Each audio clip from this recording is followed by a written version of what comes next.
Hello, I'm Charles from Charles and Photography. Today's video tutorial is we're going to be discussing the pros and cons of the Nikon 18-140mm zoom lens. Now this is rated as a kit lens for the Nikon APS-C sensors. Today I'm actually set up just to shoot landscape. I'm using my new Nikon D500 and the Nikon 18-140mm lens. Most of my videos, if you've watched any of them, I actually teach people just to use the gear that they have. If you're just a weekend photographer or you just like going out taking photos and all that, it's very hard justifying spending nearly $1,000 into a lens. This Nikon 18-140mm lens, most of the time it comes as a kit with the D7500, sometimes you can pick it up with the D5600 because it's not that expensive enough of a lens. If you have to go out and buy it, it's only around $450, so it's not that expensive. And this is why a lot of people knock this lens. They say like, well, it's just a kit lens, it's soft, it has a lot of problems with it. Well, just about every lens has its problems. Kit lenses more so, but what I try to show people and to teach people when I do photography workshops is that you use your gear within the confines of what it's meant for. This lens is great between around f5.6 and f11. Now if we're shooting at 18mm, f3.5, which is the lowest it can go, then you are going to get a bit of a soft image, especially on the corners. But increasing it from f3.5 to f5, you're going to get very good photos. This lens is great for this sort of photography, daytime use. And really, if we're using this sort of lens for landscape photography, you're not going to be using it for anything less than around f5.6. At 18mm f5.6, you're going to have a very sharp image. So if we zoom in at 140mm, the minimum is f5.6. All we have to do is raise it one stop to f8, and then we have corner-to-corner sharpness. We can go all the way to f11 if we wanted to give us a longer exposure. We could easily go to f11, but this is the catch. Once we go over f11, this is where you start finding problems. For example, let's say if you're out shooting a waterfall with this lens and you didn't have ND filters to slow down your exposure.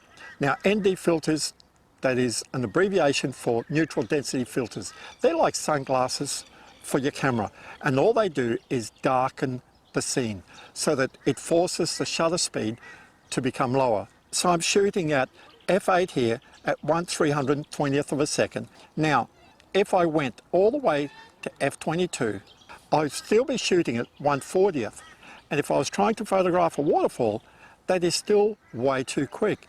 But putting, let's say, a 6-stop ND filter, I could actually reduce that exposure maybe to 1 or 2 seconds. The reason I'm talking about taking it to f22 is that taking it higher than f11, f13, f14, f16, f18, f22, we're going to find that the outer corners will slowly get softer. Once we're down to f22, around a third of our image will be soft. Now if you're photographing a waterfall, you're not going to see too much of that softness, but if you really pixel peep, you'll see the corners will be soft. And by soft I mean it's just like you've grabbed an eraser and just reduced the sharpness a bit.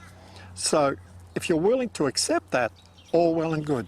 So how good is this 18-140?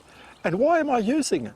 Well, this lens for me is mainly used when I go out with my family and all that on holidays, or if I'm going into the city just to take a few photos. Knowing the limitations of this lens, I can still go home with some exceptional photos, as long as I remember the rules that I just told you. I stay above f5.6 when I'm 18mm. The more I zoom in, the higher I increase my aperture. But for scenes like today, we're shooting across the lake here. It's probably about 100 meters. Anywhere from f8 to f11 is going to give us a very good amount of depth of field. For a scene like today here, If I was shooting with my Tikina, I would actually be shooting too wide. And although it might look nice, you're seeing a lot of reflections on all that. There's no sort of wow factor. And this is the beauty about a lens like the 18-140mm lens, that I can actually reach in much closer. Let's talk a little bit more about this lens while we're here. On the side here, we have two switches. We have auto and manual. Then the second one down here is VR. We have just on or off. The VR in this lens is very good, but as soon as you put this lens on a tripod with your camera, you will have to disconnect the VR. Because if you don't, what it'll do is actually will try to stabilize, and it will go nuts because it thinks that it's too stable, that there's something wrong, and you'll always get like a slightly blurred image.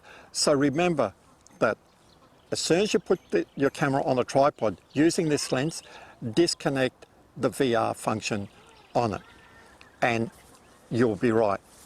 Now this lens, Nikon these days, they don't supply you a lens hood, but these are quite easily found on eBay for around $10 or $15.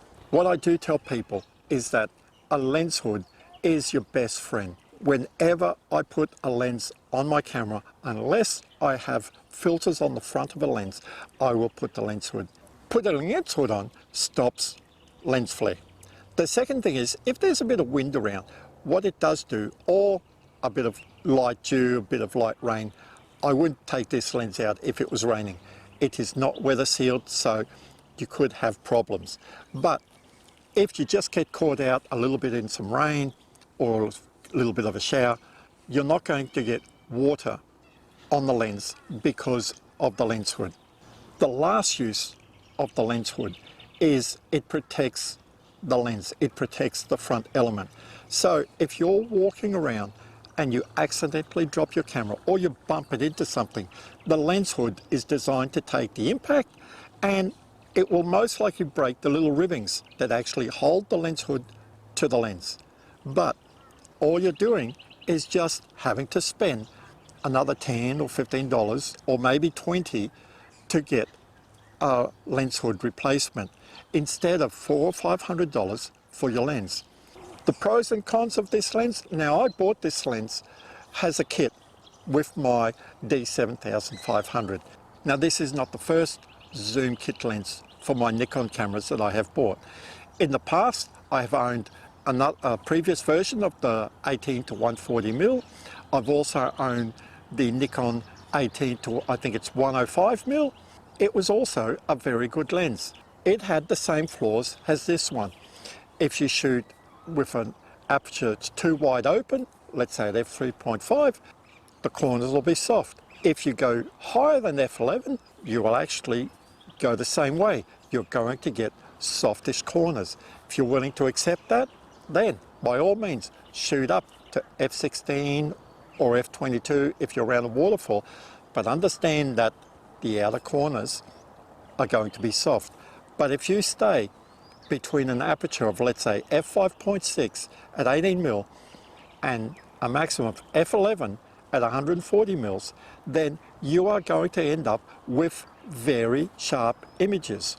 This is why I actually recommend this lens, because for the price, it is a great lens. I have no qualms about putting this lens on my camera going out to take photos, whether I'm on holidays or if I go into the Brisbane sometimes. I just need that extra reach sometimes. The Tikina is great for wide open shots and all that, but if I want to zoom into something, I'll always keep my 18-140 in my kit bag just in case I need it. So that's my thoughts on this lens here and how I actually use it for landscape photography. I hope this has been a help to you. If you've got any questions or comments, leave them down in the comment section below. I look forward to seeing you again on another one of my YouTube tutorials. This is Charles for Charles Hand Photography. Have a nice photographic day.